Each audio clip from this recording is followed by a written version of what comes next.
Yes और no? Importance of Brownian motion. अच्छा, Brownian movement मतलब बेसिकली हम लोग प्रॉपर्टीज डिसाइड कर रहे थे, मतलब प्रॉपर्टीज के बारे में डिस्कशन कर रहे थे। यस और नो? Yes. चलो, उसमें एक और प्रॉपर्टी है कोलॉइडल सॉल्यूशन का, इलेक्ट्रिकल प्रॉपर्टीज जिसको हम लोग बोलते हैं। ठीक है, इलेक्ट्रिकल प्रॉपर्टीज के नाम से जानते हैं। तो इलेक्ट्रिकल प्रॉपर्टीज में एक बहुत ही इंपॉर्टेंट टर्म इन्वॉल्व होता है जिसको इलेक्ट्रोफोरेसिस बोला जाता है। इस टर्म को क्या बोला जाता है? इलेक्ट्रोफोरेसिस। अब इसका डायग्राम हम नहीं बना रहे हैं, ठीक है? इलेक्ट्रोफोरेसिस, ये डायग्राम तुम लोग के एनसीईआरटी में देखना बना हुआ है। ठीक है, एनसीईआरटी बुक सबको रिकमेंड कर रहे हैं इस चैप्टर के लिए। एनसीईआरटी पढ़ना बहुत ही मस्ट है, लाइन बाय लाइन। तो एनसीईआरटी में देखोगे इसका डायग्राम बना हुआ है। तो इसमें बेसिकली क्या होता है ना, इलेक्ट्रोफोरेसिस एक ऐसा फेनोमेनन है, क्योंकि हमको पता है कि कॉलॉइडल पार्टिकल्स कुछ ना कुछ चार्ज कैरी करते हैं, क्योंकि उसके बेसिस पे हम लोग दो टाइप के कॉलॉइड पढ़ चुके हैं। चार्ज बेसिकली दो ही टाइप के होंगे, या तो पॉजिटिव या तो नेगेटिव। तो हम लोग ऑलरेडी देख चुके हैं कि पॉजिटिवली चार्ज सोल और नेगेटिवली चार्ज सोल, उसके एग्जांपल्स ऑलरेडी हम लोग देख चुके हैं। तो इलेक्ट्रोफोरेसिस से वही चीज कंफर्म किया जाता है कि कोई भी कोलॉइडल सॉल्यूशन अगर लिए हैं हम लोग, लियोफोबिक सोल्स लिए हैं, तो लियोफोबिक सोल्स बेसिकली किस टाइप का चार्ज पॉजेस कर रहा है। ठीक है, आइदर वो पॉजिटिवली चार्ज कोलॉइडल सॉल्यूशन है या नेगेटिवली चार्ज है, तो वो एक्चुअली कंफर्म किया जाता है ये इलेक्ट्रोफोरेसिस फेनोमेनन के थ्रू। तो बेसिकली इसको हम लोग बोल सकते हैं, ऐसे डिफाइन कर सकते हैं। दिख रहा है ना स्क्रीन सबको? द एग्जिस्टेंस ऑफ, यस और नो, जल्दी बोलो। Yes, Yes. sir.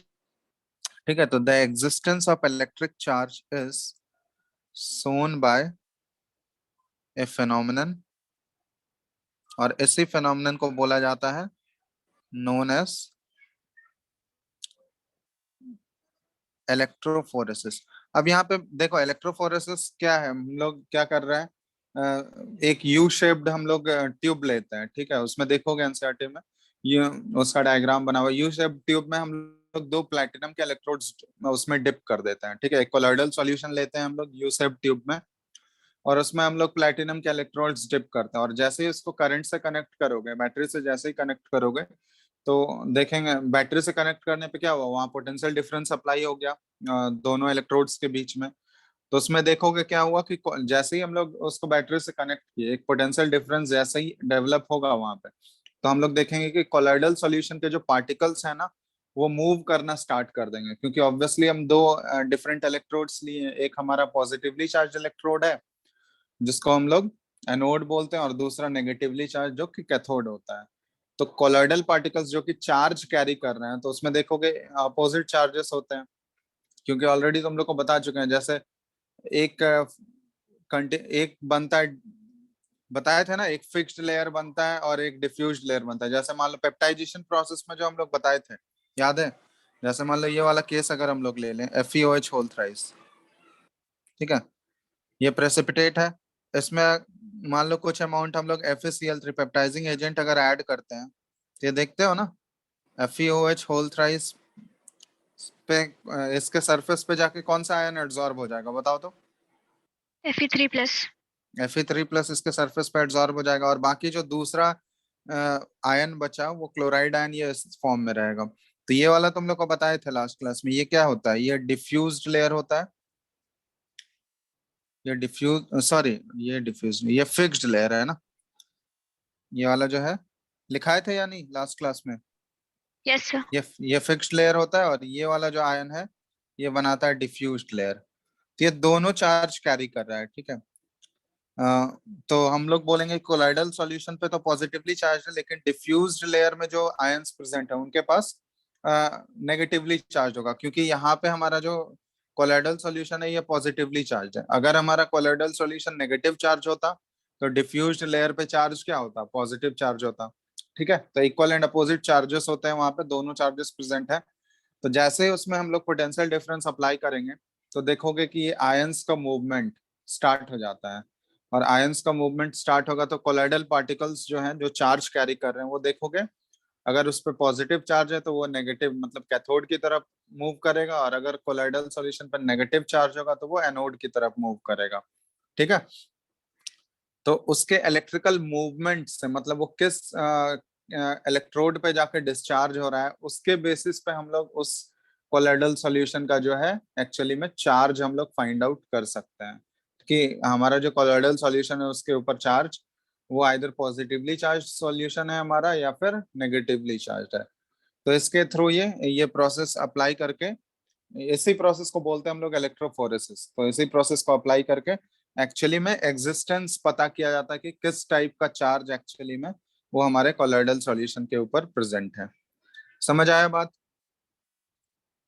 यस और नो? क्लियर है? बोलो जल्दी से। तो इसी पूरे प्रोसेस को हम लोग इलेक्ट्रोफोरेसिस बोलते हैं। हेलो? Yes, sir.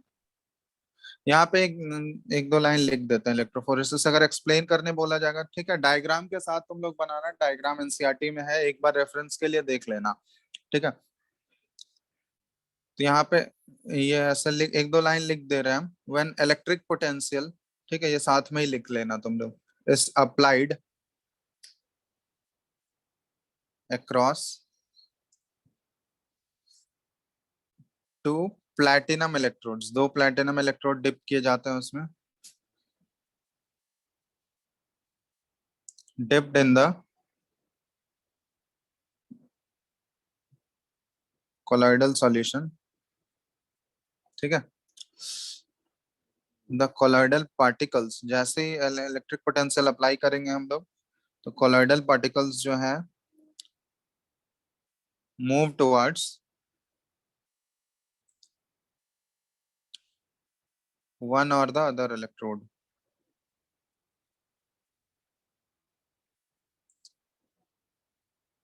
और इसी मूवमेंट को बोला जाता है, this movement of colloidal particles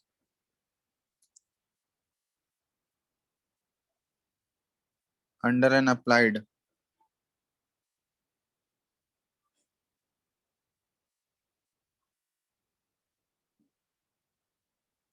electric field is called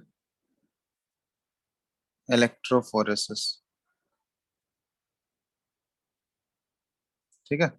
इसी को इलेक्ट्रोफोरेसिस बोलते हैं। और इसमें देखोगे कि जो पॉजिटिवली चार्ज पार्टिकल है वो कैथोड की तरफ शिफ्ट करेगा, कैथोड की तरफ मूवमेंट होगा, और जो नेगेटिवली चार्ज पार्टिकल है वो एनोड की तरफ मूव करेगा, ठीक है। तो जो पॉजिटिवली चार्ज पार्टिकल होंगे, पॉजिटिवली चार्ज पार्टिकल ये किसकी तरफ मूव करेगा बताओ?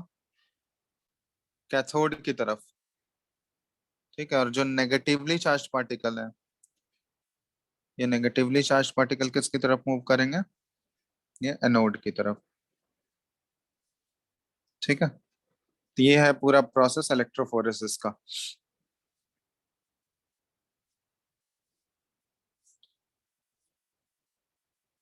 और इसका एग्जांपल्स ऑलरेडी तुम लोग को हम लिखा चुके हैं कि कौन से, लिखा चुका है ना, पॉजिटिवली चार्ज सोल का एग्जांपल क्या होगा, नेगेटिवली चार्ज सोल का एग्जांपल क्या होगा। यस और नो? Yes, sir.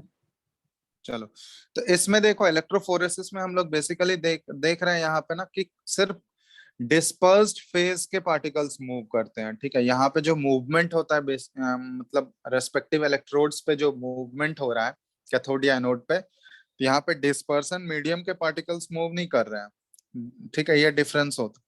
यहाँ पे एक चीज ध्यान देना कि इन इलेक्ट्रोफोरेसिस ओनली डिस्पर्स्ड फेज, मतलब particles of dispersed phase he move करते हैं रेस्पेक्टिव इलेक्ट्रोड्स पे की तरफ। हम लोग लिख सकते हैं in electrophoresis only the dispersed phase particles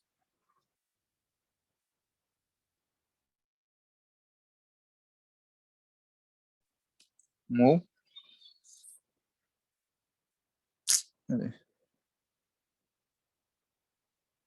move towards the electrodes, ठीक है। तो ये पॉइंट ध्यान रखना कि सिर्फ सिर्फ यहाँ पे डिस्पर्स्ड फेज के पार्टिकल्स का ही मूवमेंट हो रहा है। अब इससे से रिलेटेड एक और प्रोसेस होता है जिसको इलेक्ट्रो ऑस्मोसिस बोला जाता है। इलेक्ट्रोफोरेसिस से ही रिलेटेड है एक और प्रोसेस जो कि कहलाता है electro osmosis.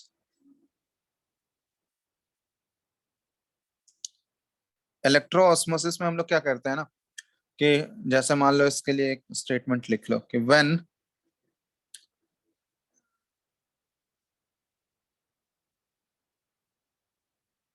electrophoresis is electrophoresis that is ऐसे लिख लेना movement of particles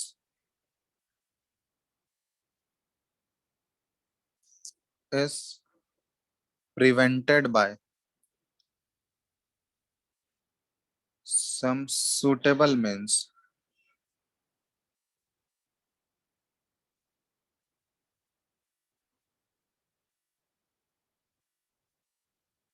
It is observed that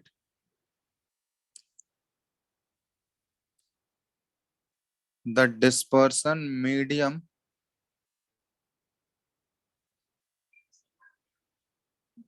begins to move in an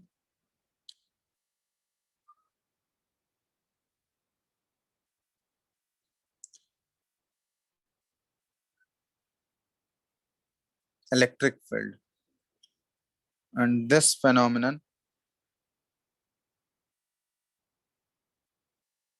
is termed as electroosmosis. ठीक है, तो बेसिकली हम लोग इलेक्ट्रोफोरेसिस में क्या देख रहे थे, इलेक्ट्रोफोरेसिस में जो मूवमेंट हो रहा था वो डिस्पर्स्ड फेज के पार्टिकल्स का मूवमेंट हो रहा था, सिर्फ रेस्पेक्टिव इलेक्ट्रोड्स की तरफ जो जा रहे थे वो डिस्पर्स्ड फेज के पार्टिकल्स जा रहे थे। लेकिन अगर हम लोग किसी तरीके से कोई सुटेबल मींस अप्लाई करके अगर हम लोग डिस्पर्स्ड फेज का मूवमेंट अगर रोक दें तो उस केस में क्या होगा कि डिस्पर्स्ड फेज तो फिर अब मूव नहीं कर सकता, उसके मूवमेंट को हम लोग स्टॉप कर चुके हैं। तो अगर हम लोग इलेक्ट्रिक फील्ड अप्लाई करेंगे उस केस में तो क्या होगा, देखोगे कि उस केस में डिस्पर्सन मीडियम मूव करना स्टार्ट कर देता है। तो रेस्पेक्टिव इलेक्ट्रोड्स में देखोगे कि डिस्पर्सन मीडियम का मूवमेंट होने लगा। तो उसी प्रोसेस को बोला जाता है इलेक्ट्रोओस्मोसिस, जिसमें कि सिर्फ और सिर्फ किसका मूवमेंट होता है, डिस्पर्सन मीडियम के पार्टिकल्स का मूवमेंट होता है। तो इसको इलेक्ट्रोओस्मोसिस बोला जाता है। जैसे हम यहाँ पे जैसे एक इलेक्ट्रोओस्मोसिस का डायग्राम ड्रॉ कर देते हैं, दिख रहा है सबको? स्क्रीन स्क्रीन विजिबल है? जल्दी बोलो। Hello hello. Yes sir, visible है सर। चलो ठीक है, तो इलेक्ट्रोओस्मोसिस में बेसिकली क्या कर रहे हैं हम लोग, डिस्पर्सन मीडियम का मूवमेंट होता है। ठीक है, तो डिस्पर्स्ड फेज के पार्टिकल्स का हम लोग मूवमेंट जो है वो हिंडर करेंगे, रोकेंगे। तो देखो जैसे इस तरह का सेटअप बना दिया गया है, यहाँ पे हम लोग ले लिए ऐसे यू शेप्ड ट्यूब है।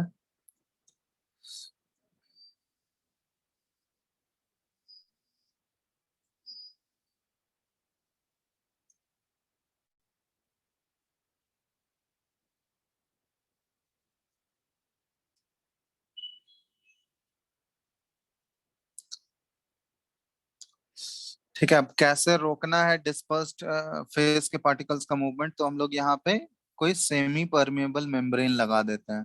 ठीक है, दोनों एंड पे, यहाँ एक एंड पे हम लोग सेमी परमेबल मेम्ब्रेन और ये दूसरे एंड पे।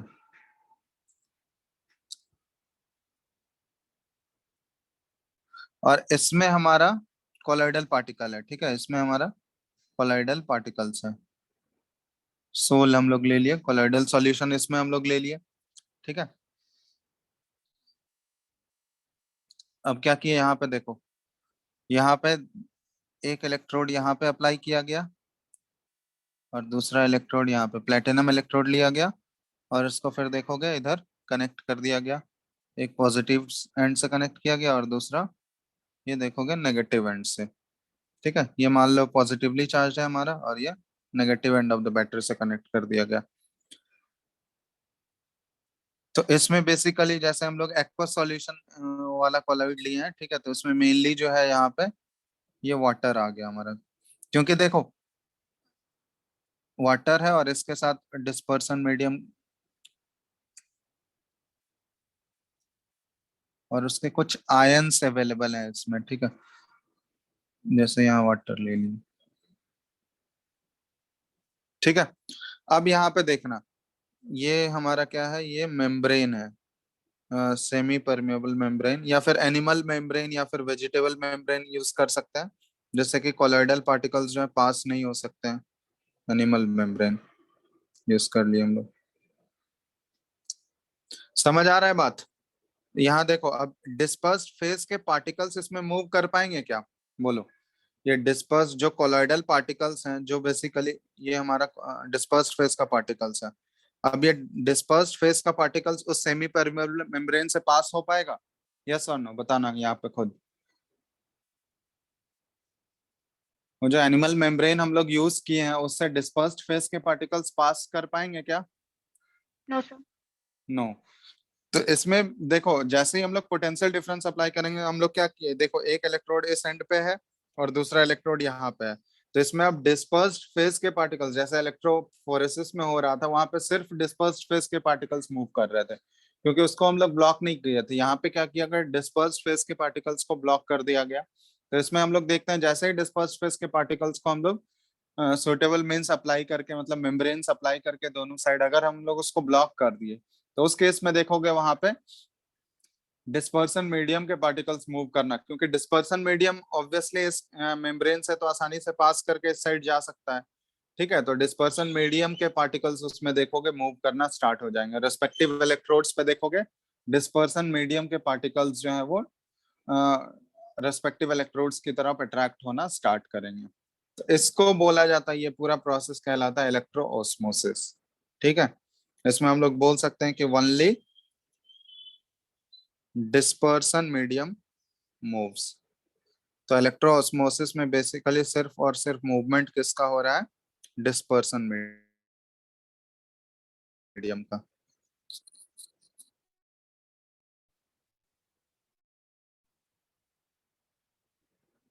समझ आया बात?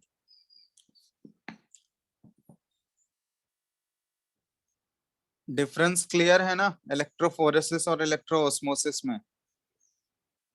अभिषेक, Yes, sir.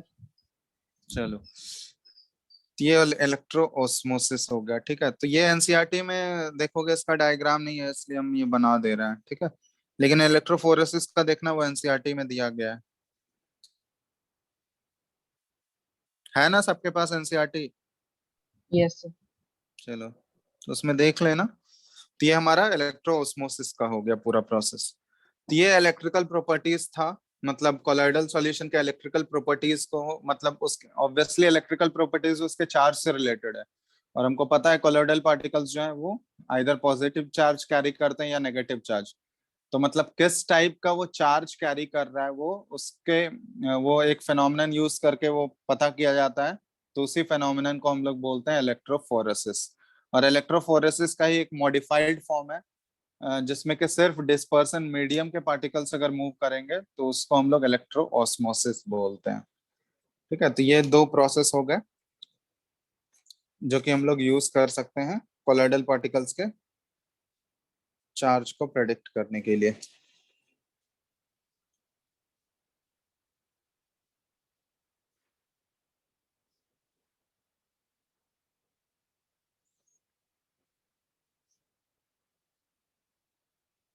यहाँ पे ध्यान देना, डिस्पर्स्ड फेज और डिस्पर्सन मीडियम के पास ओवरऑल हमारा कोलॉइडल सॉल्यूशन जो होता है वो न्यूट्रल होता है। ठीक है ना? तो डिस्पर्स्ड फेज के पास अगर जो चार्ज होगा, जो हमारा कोलॉइडल सॉल्यूशन है, अगर उसके पास पॉजिटिवली चार्ज पार्टिकल्स होंगे, तो एट द सेम टाइम जो हमारा डिस्पर्सन मीडियम होगा ना, उसके पास इक्वल एंड अपोजिट चार्ज होगा। ठीक है, तो एज ए होल जो हमारा कोलॉइडल सॉल्यूशन है पूरा, एज ए होल अगर हम लोग बात करें, तो ये ध्यान देना वो पूरा न्यूट्रल होता है। तो यहाँ पे एक पॉइंट नोट करके लिख लेना कि डिस्पर्सन मीडियम, या फिर ऐसा चलो लिख लो यहाँ पे, dispersed phase that is sol and the dispersion medium has equal and opposite charge, equal and opposite charge। ठीक है, तो द, और अगर इक्वल एंड अपोजिट चार्ज दोनों कैरी कर रहे हैं, तो यहाँ पे हम लोग बोल सकते हैं कि the colloidal solution as a whole are electrically neutral. ठीक है, ये बहुत ही इंपॉर्टेंट पॉइंट है, ये ध्यान रखना। जब एज ए होल हम लोग पूरे कोलॉइडल सॉल्यूशन की बात करेंगे तो वो न्यूट्रल होते हैं, ठीक है, इलेक्ट्रिकली न्यूट्रल होते हैं।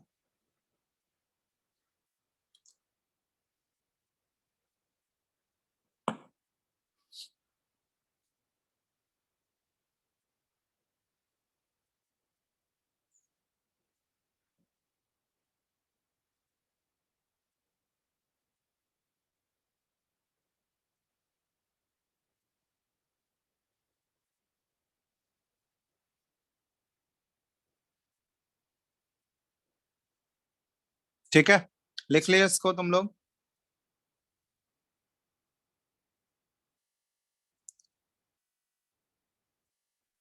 Hello,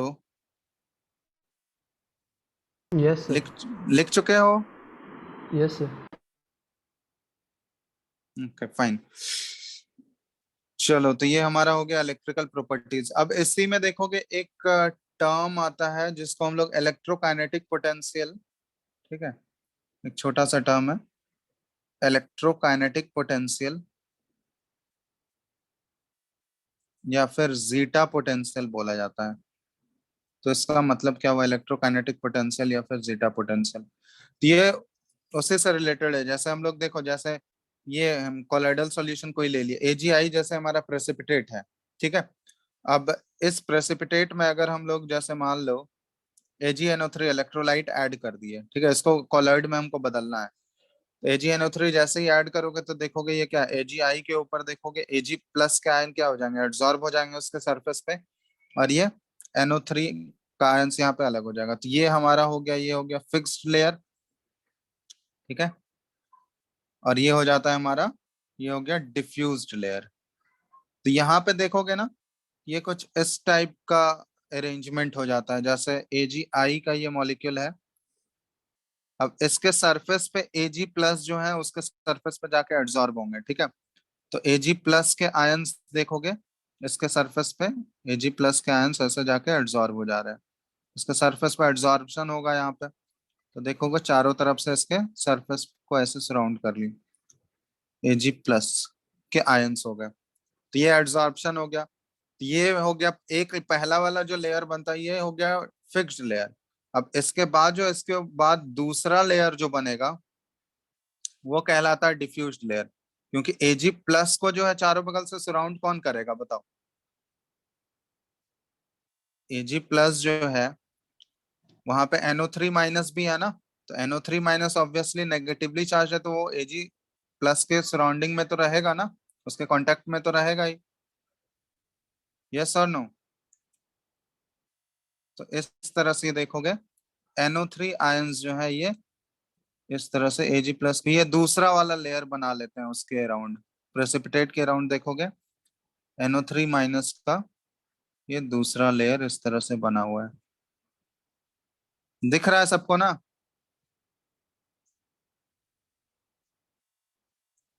hello, Yes, sir. हाँ, चलो।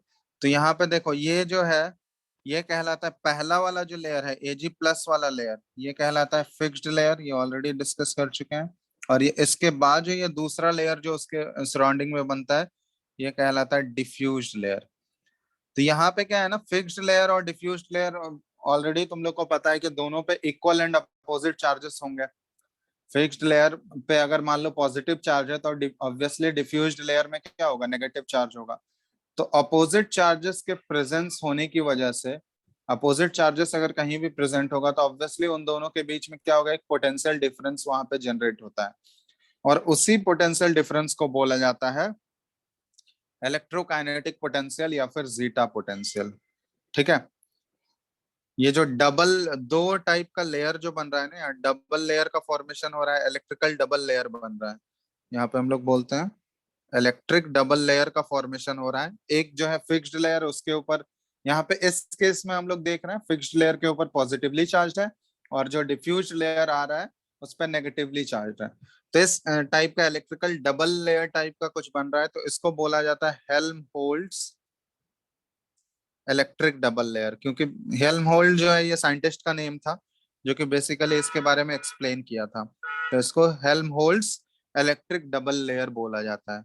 और यहाँ पे जो पोटेंशियल डिफरेंस डेवलप होगा ना, पॉजिटिव और नेगेटिव चार्ज होने की वजह से, अपोजिट चार्जेस प्रेजेंट होने की वजह से जो एक पोटेंशियल डिफरेंस डेवलप होता है, उसी पोटेंशियल डिफरेंस को बोला जाता है इलेक्ट्रोकाइनेटिक पोटेंशियल या फिर जीटा पोटेंशियल। ठीक है, तो यहाँ पे नोट करके लिख लेना। हम लोग ऐसा लिख सकते हैं इसमें कि the fixed layer,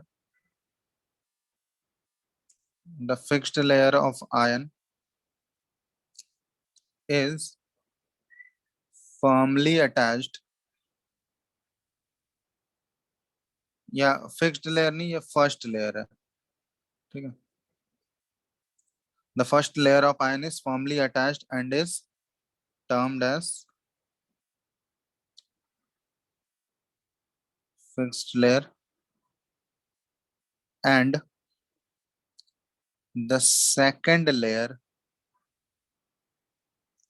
is mobile। ठीक है, वो मूव कर सकता है। पहला वाला लेयर जो होगा वो पूरा फिक्स्ड रहता है, ठीक है, फॉर्मली अटैच्ड होता है, इसलिए उसको फिक्स्ड लेयर बोला जाता है। और सेकंड लेयर जो है वो मोबाइल लेयर है, ठीक है, वो मूव कर सकता है, is mobile, which is termed as diffused layer, इसलिए उसको डिफ्यूज्ड लेयर बोला जाता है। Diffused layer, the charge of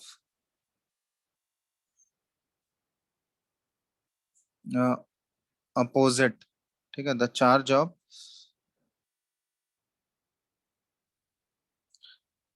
opposite ions of fixed and diffused layer results in the difference of potentials between the two layers। और इसी potential difference को बोला जाता है, this potential difference PD is termed as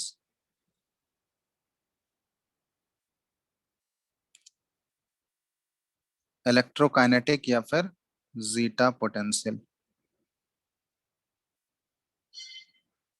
समझ आया बात? तो यही है इलेक्ट्रोकाइनेटिक पोटेंशियल या फिर जीटा पोटेंशियल। ठीक है, नोट कर लो फटाफट। दिख रहा है ना सबको? Hello hello, yes sir. चलो लिख लो जल्दी से इसको।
हो गया?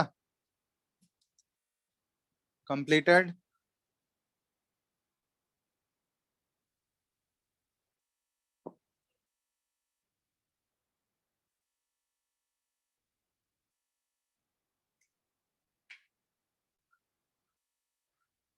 यस और नो, जल्दी बोलो। लिख चुके हो? Yes, sir. चलो ठीक है, तो ये हमारा हो गया इलेक्ट्रिकल प्रॉपर्टीज के बारे में, कोलॉइडल सॉल्यूशन के इलेक्ट्रिकल प्रॉपर्टीज के बारे में ये था।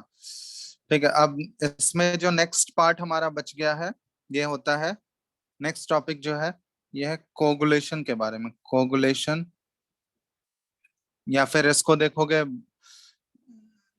बहुत जगह फ्लॉक्यूलेशन भी बोला जाता है। ठीक है, कोगुलेशन, फ्लॉक्यूलेशन, या फिर इसको प्रेसिपिटेशन भी बोला जाता है। अब ये क्या है, कोगुलेशन, फ्लक्चुएशन या फिर प्रेसिपिटेशन? तो देखो, जैसे हमको पता है कि कोलोइडल सॉल्यूशन के स्टेबिलिटी के लिए हमको पता है कि कुछ amount of, small amount of electrolyte का नेसेसरी है प्रेजेंस, ठीक है। कोलोइडल सॉल्यूशन को स्टेबल रखने के लिए कुछ स्मॉल अमाउंट में इलेक्ट्रोलाइट प्रेजेंट होने चाहिए, तब भी हमारा कोलोइडल सॉल्यूशन जो है वो स्टेबल रहेगा। लेकिन जब कोलोइडल सॉल्यूशन में देखोगे, इलेक्ट्रोलाइट अगर लार्ज अमाउंट में हम लोग ऐड कर दें, ठीक है, इलेक्ट्रोलाइट का कंसंट्रेशन अगर कोलोइडल सॉल्यूशन में जितना रिक्वायर्ड रहता है उसके स्टेबिलिटी के लिए, अगर उससे ज्यादा ऐड कर दोगे या उससे ज्यादा अगर प्रेजेंट होगा, तो उसमें देखोगे कि जो पार्टिकल्स है ना, कोलोइडल पार्टिकल्स, वो क्या करेंगे, उस इलेक्ट्रोलाइट के आयंस को एक तरह से अट्रैक्ट करना स्टार्ट करेंगे। मतलब अगर वो कोलोइडल पार्टिकल्स जो है पॉजिटिवली चार्ज है, तो देखोगे वो उस इलेक्ट्रोलाइट का नेगेटिव चार्ज के साथ कंबाइन करके देखोगे नीचे सेटल होते जाएगा, न्यूट्रलाइज होते जाएगा। क्योंकि हमको पता है कोलोइडल पार्टिकल्स जो होते हैं वो चार्ज कैरी करते हैं, तो अगर उसमें एक्सेस अमाउंट ऑफ इलेक्ट्रोलाइट अगर प्रेजेंट है, जितना कि उसके स्टेबिलिटी के लिए जरूरत है उससे अगर ज्यादा प्रेजेंट है, तो वो कोलोइडल सॉल्यूशन देखोगे क्या करेगा, एक एक करके वो जो इलेक्ट्रोलाइट है उसके आयंस को वो अपोजिट आयंस को वो अपोजिट आयंस के साथ वो कंबाइन करना स्टार्ट करेगा, और कंबाइन करके वो क्या होगा, नीचे जैसे ही वो कंबाइन करेगा तो वो न्यूट्रलाइज हो जाएगा। मान लो पॉजिटिव चार्ज वाला पार्टिकल क्या करेगा, वो उस इलेक्ट्रोलाइट के नेगेटिवली चार्ज आयन के साथ कंबाइन करेगा, एनायन के साथ, और वो न्यूट्रलाइज होके देखोगे नीचे जाके वो सेटल होना स्टार्ट कर देता है। तो जैसे ही वो नीचे जाके सेटल होगा तो वहां देखोगे पार्टिकल्स आते जा रहे हैं वो न्यूट्रलाइज होके, और वो धीरे धीरे देखोगे एग्रीगेट करते जा रहा है, मतलब कंबाइन करते करते देखोगे बहुत लार्ज टाइप का एक लार्ज पार्टिकल में कन्वर्ट हो जाता है, जिसको फाइनली हम लोग बोल देते हैं प्रेसिपिटेट बनने लगता है वो, ठीक है। तो प्रेसिपिटेशन स्टार्ट हो जाता है, मतलब कोलाइडल पार्टिकल्स जो है वो अपोजिटली चार्ज इलेक्ट्रोलाइट को के साथ कंबाइन करके वो क्या हो रहा है, न्यूट्रलाइज कर रहे हैं, और न्यूट्रलाइज करने के बाद वो धीरे धीरे एग्रीगेट करके क्या बनने लगते हैं, प्रेसिपिटेट के फॉर्म में आने लगते हैं। तो इसी प्रोसेस को बोला जाता है कोगुलेशन या फिर फ्लक्चुएशन या फिर प्रेसिपिटेशन, ठीक है। तो तीनों का मतलब सेम है, तो यहाँ पे हम लिख दे रहे हैं, इसका डेफिनेशन क्या होता है, the process of aggregation of colloidal particles into an insoluble precipitate by the addition of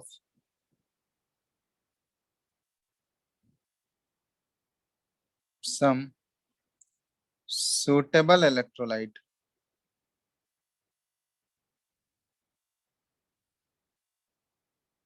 is known as coagulation। इसी को बोला जाता है coagulation, कि कोलोइडल पार्टिकल्स जो है कोगुलेट कर गए, ठीक है। और जो इलेक्ट्रोलाइट यहाँ यूज किया जा रहा है ना कोगुलेशन काउज करने के लिए, the electrolyte used is known as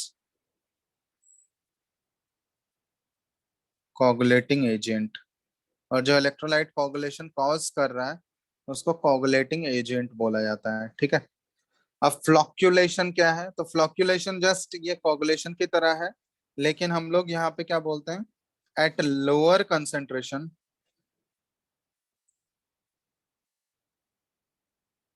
of electrolyte the aggregation of particles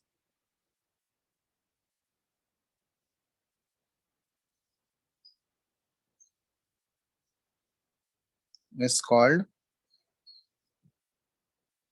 फ्लॉक्यूलेशन, ठीक है।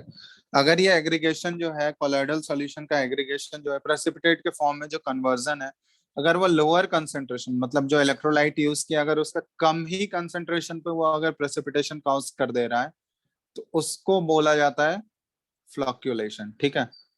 तो बेसिकली कोगुलेशन अगर लोअर कंसेंट्रेशन ऑफ इलेक्ट्रोलाइट पे अगर ऑकर कर रहा है तो उसी को फ्लॉक्यूलेशन बोला जाता है। तो फ्लॉक्यूलेशन जस्ट एक स्पेशल केस हो गया कोगुलेशन का ही। ठीक है, तो ये है कोगुलेशन। इसके बारे में जानना बहुत ही जरूरी है। ठीक है, अभी हम लोग देखेंगे कौन कौन से मेथड्स होते हैं जिसके थ्रू कोलाइडल सॉल्यूशन का कोगुलेशन किया जा सकता है। ठीक है, कौन कौन से मेथड हैं जिसके हेल्प से कोगुलेट किया जाता है कोलाइडल सॉल्यूशन को। ये लिख चुके हो उसका डेफिनेशन तुम लोग? Yes, sir.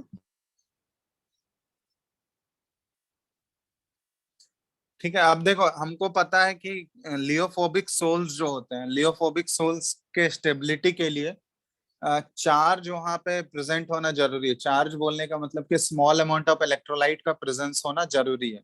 अब किसी भी तरीके से अगर वो चार्ज को हम लोग रिमूव करेंगे ना, वो चार्ज अगर हटते जाएगा, तो वो चार्ज जैसे ही हटेगा तो देखोगे पार्टिकल्स जो हो रहे हैं कोलाइडल पार्टिकल्स, वो क्या होंगे, वो धीरे धीरे नीचे जाके सेटल होते जाएंगे और वो धीरे धीरे प्रेसिपिटेट में कन्वर्ट होने लगेंगे। ठीक है, तो इसलिए बेसिकली अगर कोगुलेशन काउज करना है, कोलाइडल सॉल्यूशन को अगर कोगुलेट करना है, अगर उसको प्रेसिपिटेट में बदलना है, तो किसी भी तरीके से हमको उसके चार्ज को हटाना पड़ेगा। जो इलेक्ट्रोलाइट है ना, जिसके जो चार्ज कैरी करते हैं, उसको हटाना पड़ेगा, क्योंकि वो चार्ज जो है वही जो है लियोफोबिक सोल को स्टेबिलिटी प्रोवाइड करता है। तो जब तक वो चार्ज प्रेजेंट रहेगा सुटेबल अमाउंट में, तब तक वो कोलाइडल सॉल्यूशन जो है वो स्टेबल रहेगा। जैसे ही एक बार चार्ज वो रिमूव हो गया, तो हम लोग बोलेंगे कि वो कोलाइडल सॉल्यूशन जो है या कोलाइडल पार्टिकल्स वो अब स्टेबल नहीं रहेंगे, वो धीरे धीरे नीचे जाके फोर्स ऑफ ग्रेविटी के कारण वो नीचे जाकर सेटल होने लगेगा और कंबाइन करके वो प्रेसिपिटेट के फॉर्म में कन्वर्ट हो जाएगा। तब देखते हैं हम लोग कौन कौन से मेथड्स हैं जिसको यूज करके कोगुलेशन कराया जा सकता है लियोफोबिक सोल्स का। ठीक है, तो यहाँ पे लिख लो कि द कोगुलेशन ऑफ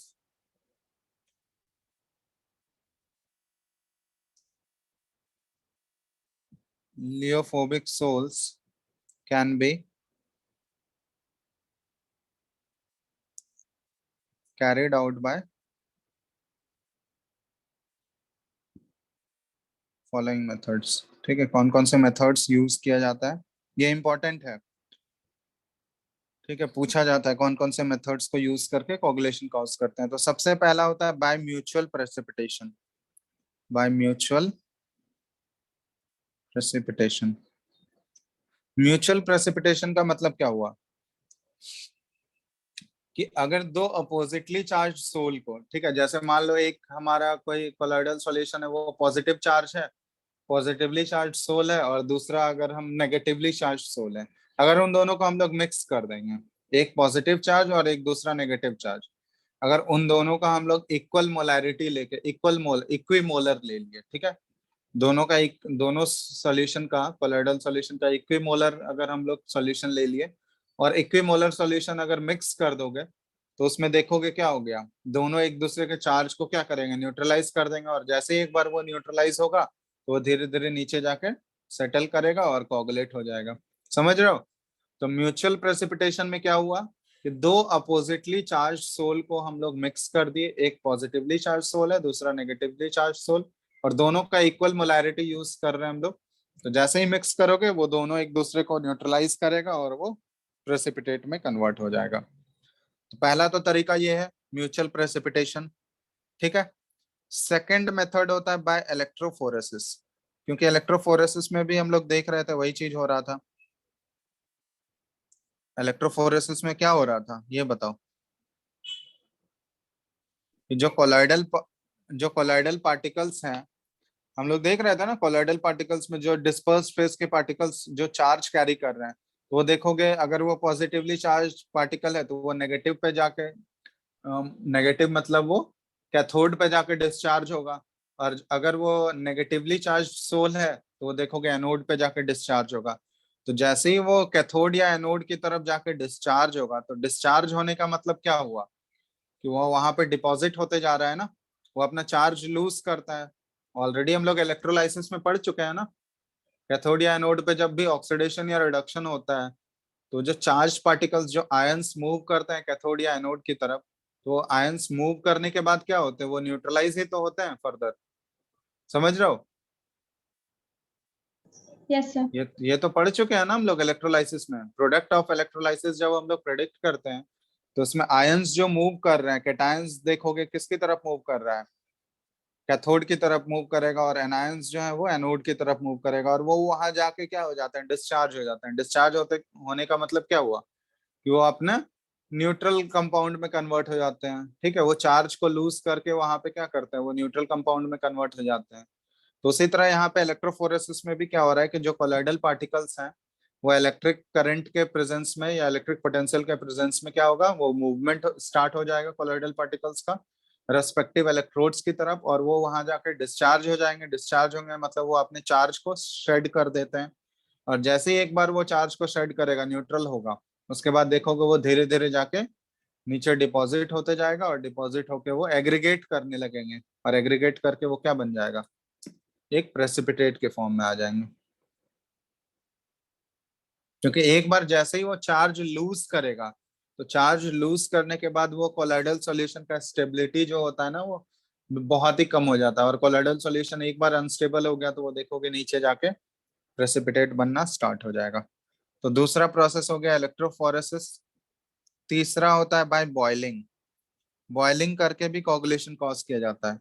अब बॉइलिंग करने से क्या होता है, देखो बॉइलिंग करोगे तो क्या होगा, बॉइलिंग करने से क्या होगा, मॉलिक्यूल्स का मूवमेंट बहुत ही फास्ट हो जाता है, और मॉलिक्यूल्स अगर बहुत ही फास्ट अगर मूव करने लगे पार्टिकल्स, तो देखोगे उस केस में कॉलिजन बहुत तेज हो जाता है। दो पार्टिकल्स या आपस में जो पार्टिकल्स का कॉलिजन है, बॉइलिंग करोगे, टेम्परेचर इंक्रीज करोगे, तो देखोगे वो बहुत ज्यादा कोलाइड करने लगे आपस में, बहुत कॉलिजन बहुत ही फास्ट हो जाएगा।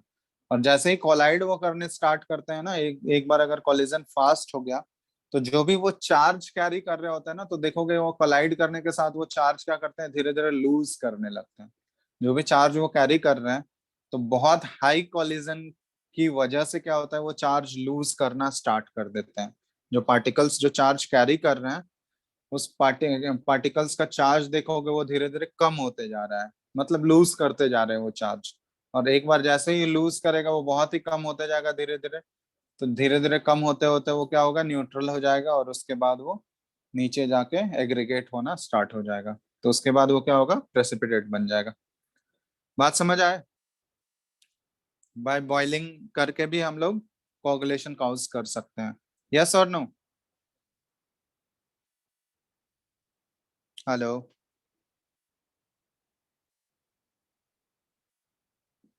Yes, sir.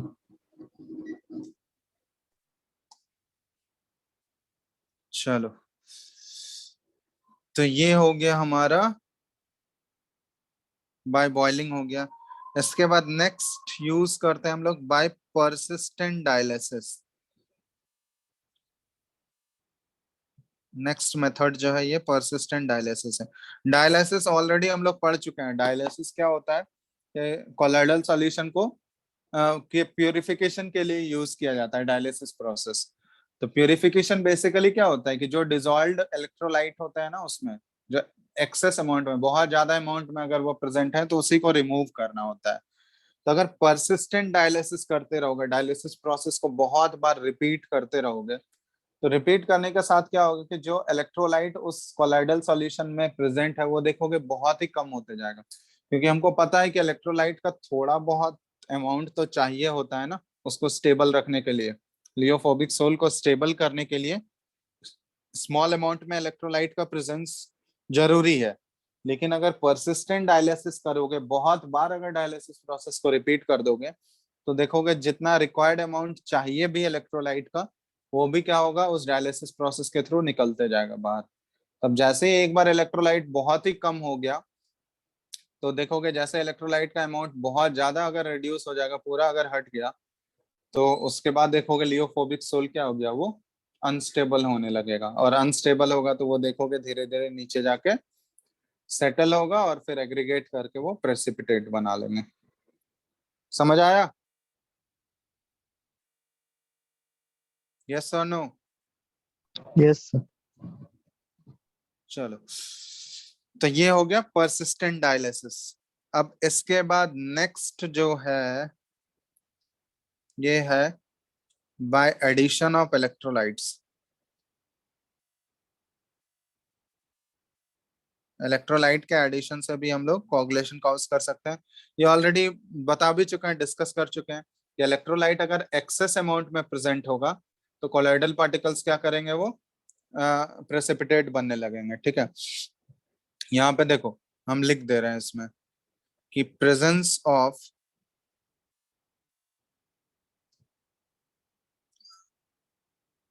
small amount of electrolyte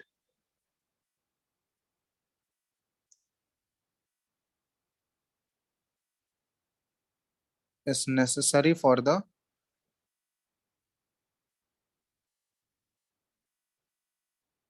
stability of the colloids। ठीक है, थोड़ा अमाउंट इलेक्ट्रोलाइट जो है वो स्टेबिलिटी के लिए जरूरी है, लेकिन however when an electrolyte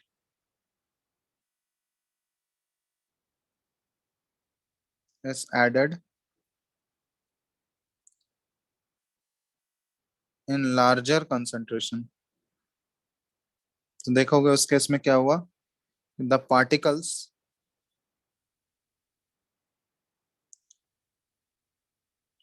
of the soul takes up the ions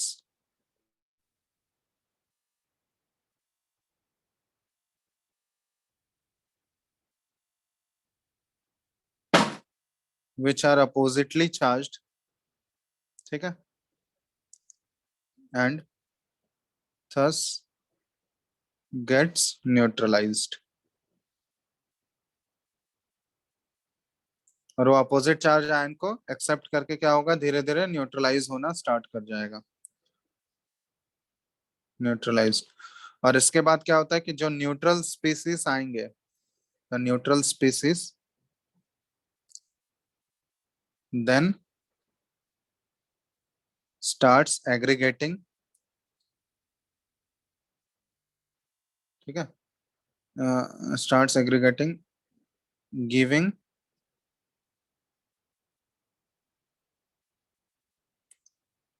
particles of larger size which are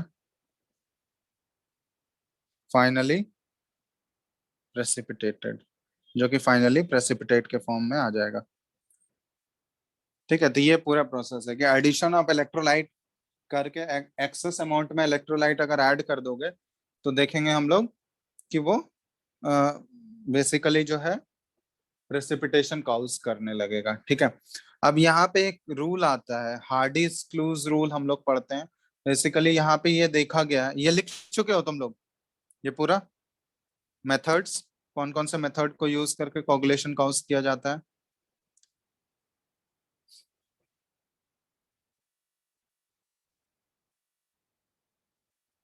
लिखे हो या नहीं, जल्दी बोलो।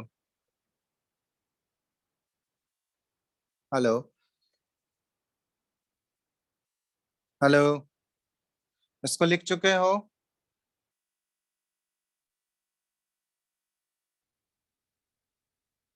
कोई रिस्पॉन्स नहीं। Hello, Yes, sir. लिख चुके हो ना इसको Yes, sir. यहाँ तक? चलो ठीक है, अब यहाँ पे देखो नेक्स्ट पॉइंट हम लिख रहे हैं, यहाँ पे लिख लेना, it has been observe that, ये बेसिकली देखा गया, इट हैज बीन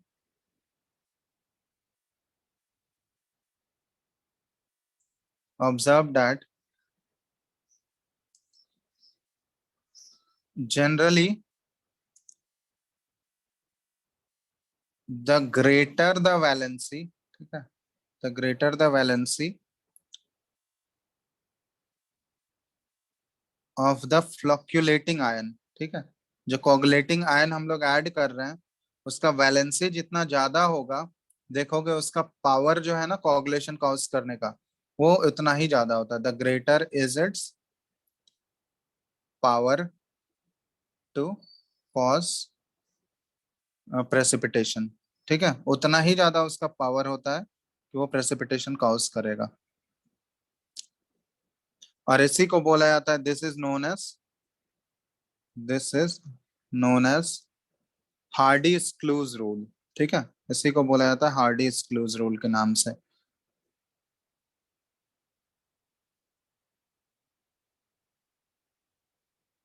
ठीक है, तो ये क्या है, मतलब बोला गया कि जितना ज्यादा वैलेंसी होगा, जो हम लोग कोगुलेटिंग आयन यूज किए या फ्लोक्यूलेटिंग आयन, उसका वैलेंसी जितना ज्यादा होगा, देखोगे उसका कोगुलेटिंग पावर क्या होता है, वो उतना ज्यादा होता है। तो यहाँ पे ये ध्यान रखना कि कोगुलेटिंग पावर जो है, coagulating power of an electrolyte is directly proportional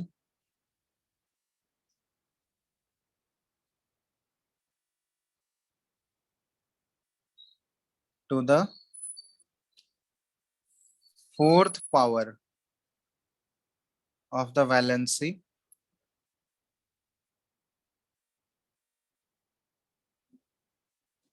of the ions causing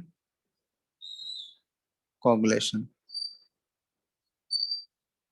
ठीक है, कोगुलेटिंग पावर किसी भी आयन का जो होता है वो डायरेक्टली प्रोपोर्शनल होता है वैलेंसी पे पावर 4 टाइम्स होता है। ठीक है, वैलेंसी का फोर्थ पावर होता है।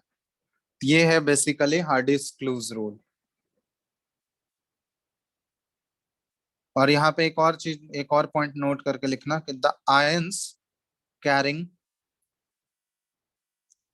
द चार्ज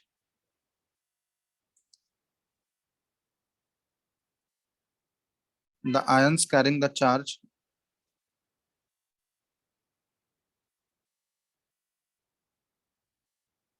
opposite to, ठीक है, the ions carrying the charge opposite to that of soul particles are effective in carrying out the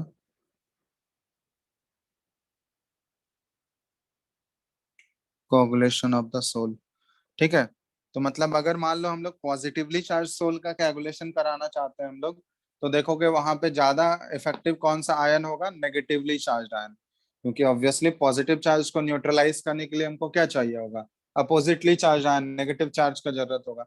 अगर हमारे कोलॉइडल पार्टिकल्स पे नेगेटिव चार्ज होगा तो उसको न्यूट्रलाइज करने के लिए क्या होगा, पॉजिटिव चार्ज का जरूरत है हमको। ठीक है, तो ये होता है हार्डीज क्लूज रूल। और कोगुलेटिंग पावर किसी भी इलेक्ट्रोलाइट का अगर हमको बताना है, निकालना है, कोगुलेटिंग पावर कंपेयर करना है, तो वो डायरेक्टली उसके वैलेंसी के फोर्थ पावर के प्रोपोर्शनल हो जाता है। मतलब जितना ज्यादा वैलेंसी उसका कोगुलेटिंग पावर उतना ज्यादा। जैसे मान लो यहाँ पे Al3+, Mg2+, Na+, इनका अगर कोगुलेटिंग पावर कंपेयर करना है, तो कोगुलेटिंग पावर का ऑर्डर क्या हो जाएगा, बताओ तो। जितना ज्यादा वैलेंसी उसका कोगुलेटिंग पावर उतना ज्यादा। कौन से आयन का कोगुलेटिंग पावर ज्यादा होगा इन तीनों में से, किसका ज्यादा होगा बोलो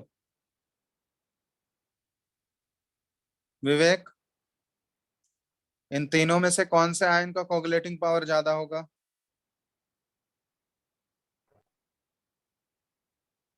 विवेक, Yes, sir. इन तीनों में से कौन से आयन का कोगुलेटिंग पावर सबसे ज्यादा होगा, ये बताओ। Sir, aluminum. Al3+ का जितना ज्यादा वैलेंसी कोगुलेटिंग पावर उतना ज्यादा। Al3+, फिर Mg2+, और सबसे list coagulating power Na+ Na+. का। ठीक है, अब यहाँ पे जैसे एक और एनायंस के केस में अगर हमको कंपेयर करना है, तो यहाँ पे 3-4 एनायंस ले रहे हैं। एक है FeCN6 फेरस एनायन है, इस पे पावर 4- है। दूसरा है PO4 3-, तीसरा है SO4 2-, और चौथा है Br-। अब इनका कोगुलेटिंग पावर अगर कंपेयर करना है, तो एनायंस के केस में भी हम लोग वही देखेंगे, जितना ज्यादा उसके ऊपर चार्ज उतना ही ज्यादा उसका कोगुलेटिंग पावर। तो चार्ज सबसे ज्यादा किस पे है, FeCN6 4-। तो सबसे अच्छा कोगुलेटिंग एजेंट ये हो गया। इसके बाद PO4 3-, SO4 2-, और Br-। समझ आया। तो कैटायन और एनायन का कोगुलेटिंग पावर अगर हमको कंपेयर करना है, तो जितना ज्यादा उसका वैलेंसी उस आयन का, उतना ही ज्यादा उसका कोगुलेटिंग पावर। तो इसी को बोला जाता है हार्डीज क्लूज रूल। क्लियर है ना। Yes, sir. तो ये ध्यान देना।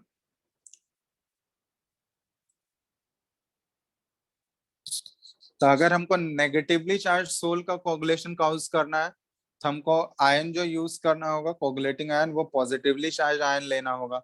और अगर हमको पॉजिटिवली चार्ज सोल का कोगुलेशन करना है तो वहां पे आयन जो यूज करेंगे हम लोग नेगेटिव आयन यूज करेंगे, एनायन यूज करेंगे।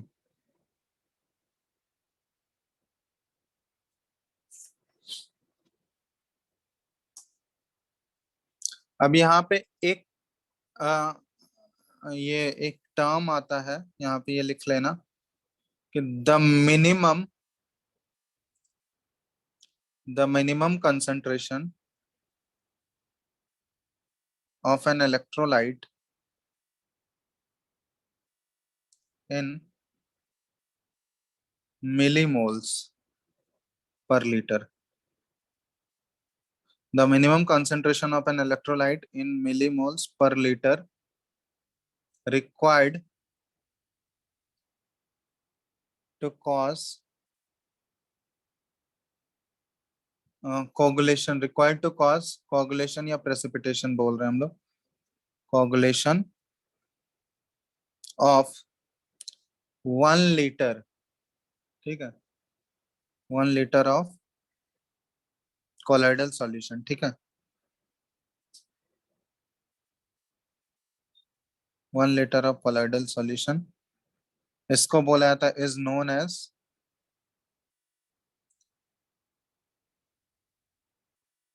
coagulation value, coagulation value या फिर देखोगे flocculation value, coagulation और flocculation value, ठीक है, ये ध्यान देना। और coagulation value जो होता है वो inversely proportional to coagulating power होता है। कोगुलेटिंग पावर जितना ज्यादा, यहाँ पे लिख दे रहे हैं, कोगुलेटिंग पावर जो होता है inversely proportional to coagulation value. ये जो कोगुलेशन वैल्यू आएगा ना, तो जितना ज्यादा कोगुलेशन वैल्यू होगा उतना ही कम कोगुलेटिंग पावर होगा, और जितना कम कोगुलेशन वैल्यू होगा उसका कोगुलेटिंग पावर देखोगे उतना ज्यादा होगा। यहाँ पे लिख सकते हैं हम लोग एक और पॉइंट ऐड करके, the smaller the flocculating value, the smaller the flocculating value, the higher will be the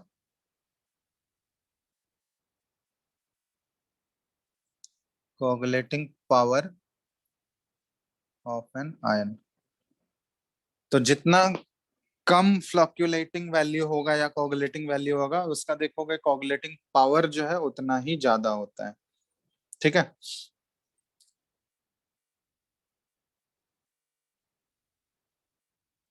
तो ये है कोगुलेशन या फ्लक्चुएशन से रिलेटेड, फटाफट इसको नोट कर लो।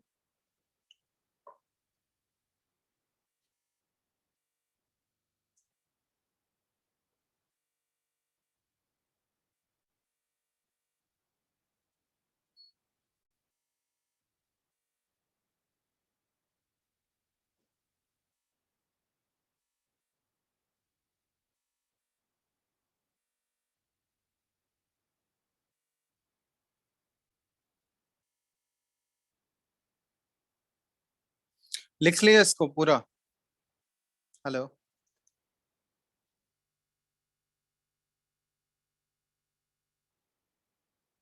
Yes, sir.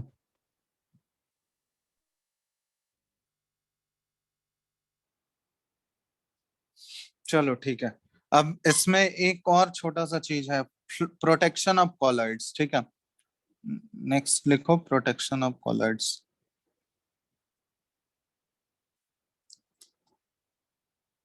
अब ये प्रोटेक्शन ऑफ कॉलॉइड्स क्या होता है हमको पता है। देखो लियोफिलिक सोल्स जो होते हैं वो क्या होते हैं, लियोफोबिक सोल से ज्यादा स्टेबल होते हैं। लियोफिलिक वाला जो सोल है वो ऑलरेडी हम लोग डिफरेंस में पढ़ चुके हैं कि लियोफोबिक सोल से वो ज्यादा स्टेबल है, ठीक है। क्योंकि लियोफिलिक सोल देखोगे वो एक्सटेंसिवली हाइड्रेटेड होते हैं।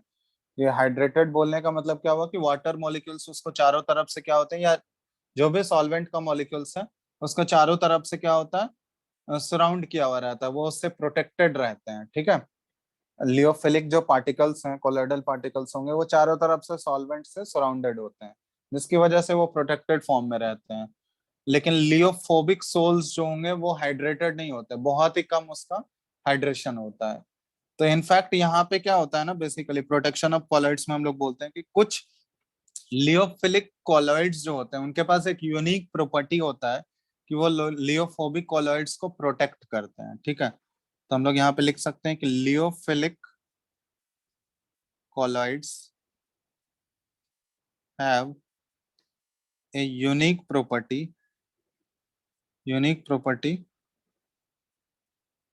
Of protecting lyophobic colloids. Lyo ठीक है, तो ये कैसे प्रोटेक्ट करता है, तो देखो यहाँ पे हम लोग लिख सकते हैं कि a lyophilic sol when a lyophilic sol is added to the lyophobic sol, lyophilic sol में अगर लियोफोबिक वाले सोल में अगर लियोफिलिक सोल को ऐड करेंगे हम लोग, तो यहाँ पे देखोगे कि the lyophilic particles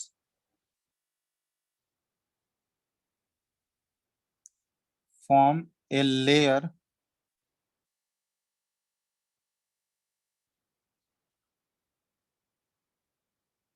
around the liophobic particles and thus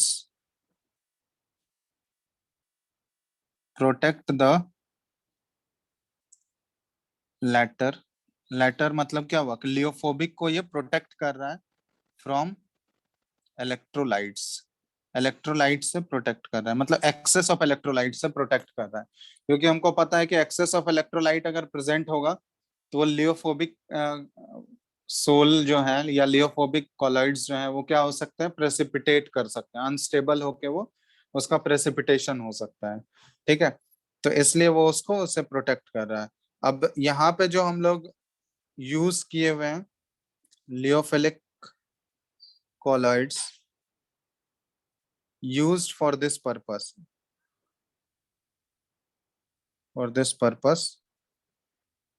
are called protective colloids, और इसी को बोला जाता है जो लियोफिलिक कॉलॉइड्स जिस लियोफिलिक कॉलॉइड्स को यूज किया गया है प्रोटेक्ट करने के लिए, उसको बेसिकली प्रोटेक्टिव कॉलॉइड्स के नाम से जाना जाता है। ठीक है, उसको प्रोटेक्टिव कॉलॉइड्स बोला जाता है। अब हर एक लियोफिलिक कॉलॉइड्स का जो प्रोटेक्टिव पावर होता है ना, वो प्रोटेक्टिव पावर जो होता है वो डिफरेंट होता है। हर एक जो भी लियोफिलिक कॉलॉइड्स हम लोग यूज करेंगे प्रोटेक्ट करने के लिए, हर एक लियोफिलिक कॉलॉइड का प्रोटेक्टिव पावर डिफरेंट होगा। ठीक है, तो उसका प्रोटेक्टिव पावर जो मेजर किया जाता है ना, वो मेजर किया जाता है गोल्ड नंबर के टर्म में। ठीक है, तो यहाँ पे एक पॉइंट लिख लेना, ये बहुत इंपॉर्टेंट पॉइंट है कि the protective power of the lyophilic sol is measured in terms of gold number. अब ये गोल्ड नंबर क्या है, ठीक है, गोल्ड नंबर तुम लोग देखोगे बहुत जगह ये सुनोगे, तो gold number basically protective power बता रहा है किसी भी लियोफिलिक कॉलॉइड का। तो इसको हम लोग डिफाइन कर सकते हैं कि द नंबर ऑफ, ठीक है, गोल्ड नंबर का यह डेफिनेशन है कि the number of milligrams of a lyophilic colloid that will just prevent the precipitation of 10 ml of a gold soul on the addition of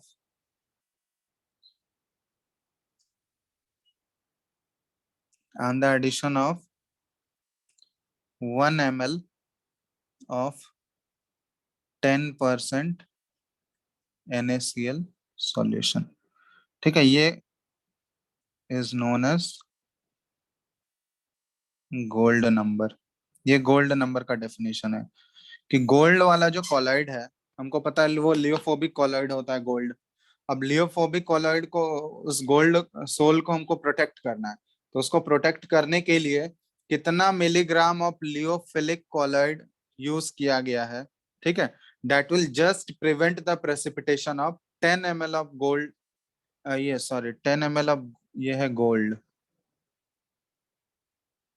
10 ml of a gold sol है, ठीक है। 10 ml of gold sol का precipitation को prevent करना है। किससे prevent करना है? On the addition of 1 ml of 10% NaCl solution, क्योंकि NaCl सॉल्यूशन उसमें अगर इलेक्ट्रोलाइट ऐड किए हैं तो हो सकता है कि इलेक्ट्रोलाइट क्या कर सके, वो उसका प्रेसिपिटेशन काउज कर सकता है गोल्ड सोल का।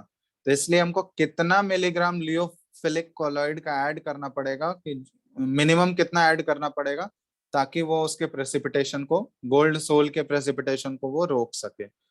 तो उसी को बोला जाता है गोल्ड नंबर। और बेसिकली गोल्ड नंबर जो है ना, वो क्या होता है, किसी भी लियोफिलिक कॉलॉइड का प्रोटेक्टिव पावर मेजर करता है, ठीक है। तो यहाँ पे एक पॉइंट और लिख लेना कि higher the gold number, higher is the gold number, gold number का वैल्यू जितना ज्यादा होगा, देखोगे lower will be the protective power, lower will be the protective power. ये बात बहुत ही इंपॉर्टेंट है कि गोल्ड नंबर जितना ज्यादा होगा, गोल्ड नंबर ज्यादा मतलब कि ज्यादा से ज्यादा मिलीग्राम्स रिक्वायर्ड है लियोफिलिक कॉलॉइड का, और जितना ज्यादा मिलीग्राम उसका रिक्वायर्ड होगा, उसका प्रोटेक्टिव पावर क्या होगा, उतना कम होगा। ये ध्यान देना कि higher is the gold number, gold number का वैल्यू जितना ज्यादा, उसका प्रोटेक्टिव पावर देखोगे वो उतना कम होगा, ठीक है। तो higher the gold number, lower will be the protective power. तो कुछ कुछ कॉलॉइड्स का हम यहाँ पे गोल्ड नंबर लिख दे रहे हैं। यहाँ पे देखो ये डेटा है मेरे पास, ये प्रोटेक्टिव कॉलॉइड है और इसका गोल्ड नंबर।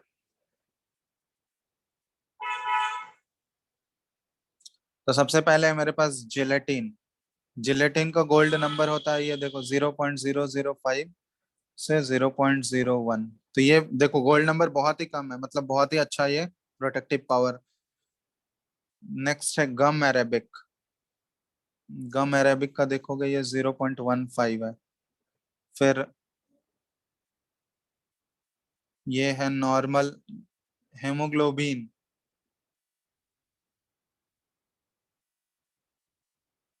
हेमोग्लोबिन, हेमोग्लोबिन का देखोगे 0.03 है। फिर यहाँ पे देख रहे हैं हम लोग एग का एल्ब्यूमिन जो होता है, एग एल्ब्यूमिन, वो भी एक प्रोटेक्टिव कॉलॉइड की तरह एक्ट कर सकता है, देखोगे 0.08 से 0.10।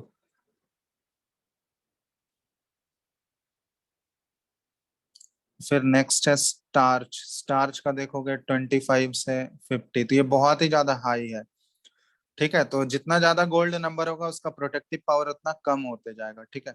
एक और है सोडियम ओलिएट, इसका गोल्ड नंबर होता है 0.4। तो ये सारे कुछ कुछ प्रोटेक्टिव कॉलॉइड्स हैं जिसको यूज किया जाता है लियोफोबिक सोल को प्रोटेक्ट करने के लिए, ठीक है। तो और उसका ये रेस्पेक्टिव गोल्ड नंबर्स हैं। तो जितना ज्यादा गोल्ड नंबर होगा उसका प्रोटेक्टिव पावर जो है उतना कम होगा। समझ आया बात? हेलो, यस और नो, इसको लिख चुके हो तुम लोग पूरा? गोल्ड नंबर, क्योंकि देखोगे ऐसे क्वेश्चन पूछा जाता है गोल्ड नंबर क्या होता है, तो ये सब देखोगे एनसीईआरटी में नहीं दिया हुआ है, ठीक है, गोल्ड नंबर ये सब वाला पार्ट, इसलिए हम लिखा चुके हैं, ठीक है। तो देख लो एक बार समझ आया या नहीं तुम लोगों को, लिख लिया हो ना, Yes, इसको नोट कर चुके हो? Yes, sir. चलो ठीक है।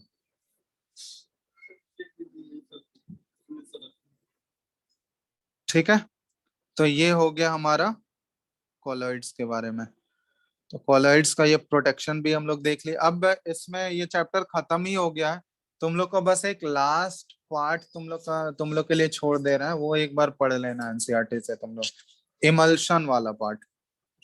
देखोगे एनसीईआरटी में लास्ट पेज में शायद इमल्शन के बारे में दिया हुआ है कि दो टाइप के इमल्शन होते हैं, देखे हो तुम लोग? एक बार Second एनसीईआरटी last खोल page के पे. देख, एकदम लास्ट पेज में होगा इमल्सन्स के बारे में। 2 टाइप के इमल्सन्स होते हैं, एक बार एनसीईआरटी से इसको रीड कर लेना।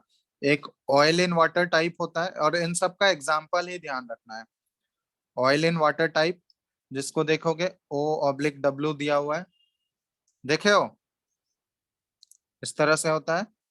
पहला है ऑयल इन वाटर टाइप और दूसरा होता है water in oil type. 2 type के इमल्सन होते हैं, वाटर इन ऑयल टाइप, ये W/O टाइप। इन दोनों का एग्जाम्पल्स एक बार देख लेना, ठीक है, इमल्सन्स का इन दोनों का एग्जाम्पल्स एनसीईआरटी से एक बार इन दोनों को रेफर कर लेना, क्योंकि पूछा जाता है तुम्हारे स्कूल एग्जाम्स में, या फिर देखोगे जेईई मेंस नीट में भी 3-4 एग्जाम्पल्स दे देगा, पूछेगा which of the following is an example of oil in water type emulsion. ठीक है, तो एक बार बस इसको देख लेना, एनसीईआरटी से इसको रेफर कर लेना, उससे ज्यादा और जरूरत नहीं है इसके बारे में। ठीक है, समझ आया कि नहीं?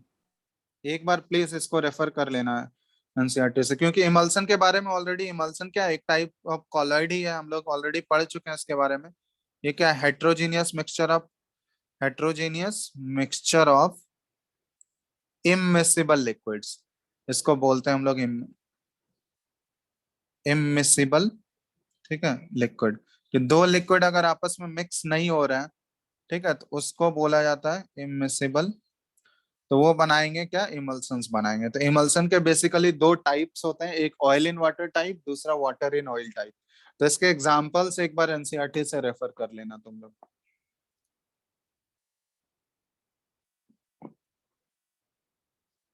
ठीक है, और इमल्सिफायर्स एक टर्म होगा उसमें, इमल्सिफायर्स। इमल्सिफायर्स मतलब इमल्सन्स को स्टेबल करने के लिए जो सब्सटेंस यूज किया जाता है उसको इमल्सिफायर्स बोला जाता है। ठीक है, तो एक बार ये इमल्सन्स वाला जो पैराग्राफ है ना, बस एक छोटा सा पैराग्राफ दिया हुआ है, वो पैराग्राफ तुम लोग एक बार एनसीईआरटी से रीड कर लेना।